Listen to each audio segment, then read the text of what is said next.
जमीन की खरीदी बिक्री का कारोबार और इस कारोबार को करने वाले लोग हमेशा से विवादों के घेरे में घिरे रहते हैं। अन्य विवादों के बीच एक और विवाद सामने आया है, जहां शिकायतकर्ता रजत सुराना ने पत्रकार वार्ता लेकर खुद से होने वाली ठगी का खुलासा किया है और अगर इस पर कार्रवाई नहीं हुई तो प्रार्थी रजत सुराना प्रधानमंत्री और राष्ट्रपति तक जाने की बातें कह रहे हैं। मामले में भू विक्रय करने वाले पवन अग्रवाल और उनके बेटे नीलेश अग्रवाल, जो नगर निगम दुर्ग के वार्ड क्रमांक 6 के पार्षद भी हैं, इन पर गंभीर आरोप लगाते हुए आरआई विजय शर्मा के साथ मिलकर पोटिया में खसरा नंबर 8/352 में से एक लगभग 45,000 स्क्वायर फीट जो कि प्रार्थी ने खरीदी थी, उस भूमि को रोड रास्ते के लिए छोड़ने पर मजबूर कर रहे हैं। बल्कि प्रार्थी द्वारा यह कहा गया है कि कथित भूमि के नक्शे में रोड रास्ते की जमीन पहले से तय की गई थी, जिसे छल पूर्वक आरोपी द्वारा बेच दिया गया और अब उनकी जमीन को रोड रास्ते के नाम पर छल पूर्वक हड़पने का प्रयास किया जा रहा है। क्या है मामले की सच्चाई, जानते हैं प्रार्थी रजत सुराना से। मेरा नाम रजत सुराना है, दुर्ग का रहने वाला हूँ। मामला ये है कि दुर्ग पोटिया में सीमांकन करके रोड रास्ते की जमीन को एक तक भूमि में बैठाने का खेल खेला जा रहा है।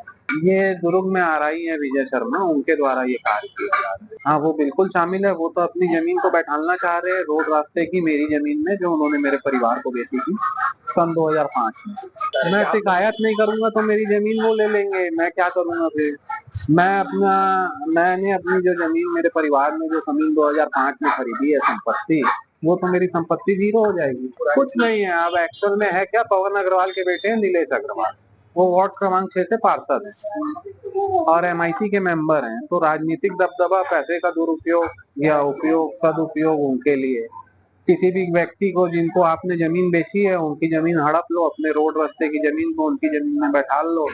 और इस खेल में जो आरआई है वो पूरी तरह से लिप्त है, शामिल है, सम्मिलित है। मेरा ही मौका वहाँ बचा है, बाकी मौका जिनको जिनको उन्होंने बेचा था, किसी ने बिल्डर को बेच दिया, किसी ने टुकड़े में काट के प्लॉटिंग करके बेच दिया। वहाँ 40 एकड़ के रकबे में सिर्फ मेरा ही रकबा है जो मौके में आज भी खाली है, जिसमें मेरा तार घेरा है, मेरा बोर्ड गड़ा हुआ है। शिकायत मेरे द्वारा आपत्ति इसके लिए कलेक्टर महोदय, तहसीलदार, एसडीएम, आरआई, पटवारी सबको की जाती है। मैं दस्तावेज, हाँ, आपत्ति भी मेरी लेने से इनकार की गई थी आरआई के द्वारा। तो मेरे द्वारा जितने आरआई है दल में और पटवारी है उनको व्हाट्सएप के माध्यम से मेरी आपत्ति दर्ज कराई गई।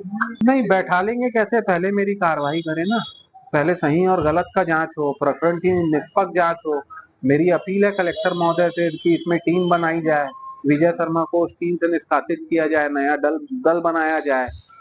पवन अग्रवाल ने 80/3 से 1994 से सन 2006 तक जितनी भी जमीन बेची है वो सारे विक्रय पत्र बुलाए जाए।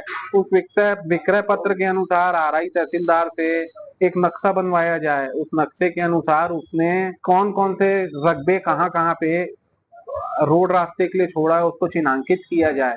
वो रोड रास्ता चिन्हांकित होने के पश्चात क्या राजस्व में ये रोड रास्ते का 80/3 से हक त्याग हो गया है, ये चेक किया जाए। नहीं हुआ है तो पहले उसका हक त्याग किया जाए, उसके बाद आगे की कार्रवाई की जाए। आप डायरेक्ट सीमांकन कैसे कर देंगे? जी, मेरे परिवार ने खरीदी है, वो तो 2005 में हो चुकी। अभी मैं चाह रहा हूँ कि भाई निष्पक्ष जांच हो।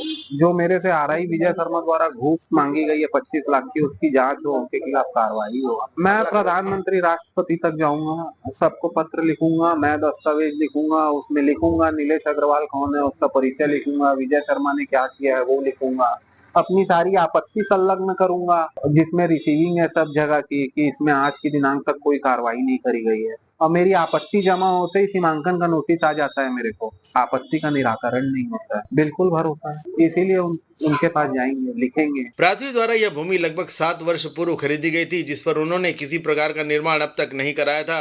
शायद यही कारण हो सकता है कि अब विक्रयकर्ताओं की मंशा बदल गई है। देखना होगा क्या इस मामले में प्रार्थी रजत सुराना को न्याय मिल पाता है या फिर एक बार ऐसे भूमाफिया अपने मकसद में कामयाब हो जाते हैं। ब्यूरो रिपोर्ट, साथी संदेश लाइव, भिलाई। वीडियो आपको अच्छा लगे तो लाइक करें, सब्सक्राइब करें और बेल आइकन को दबाना ना भूलें।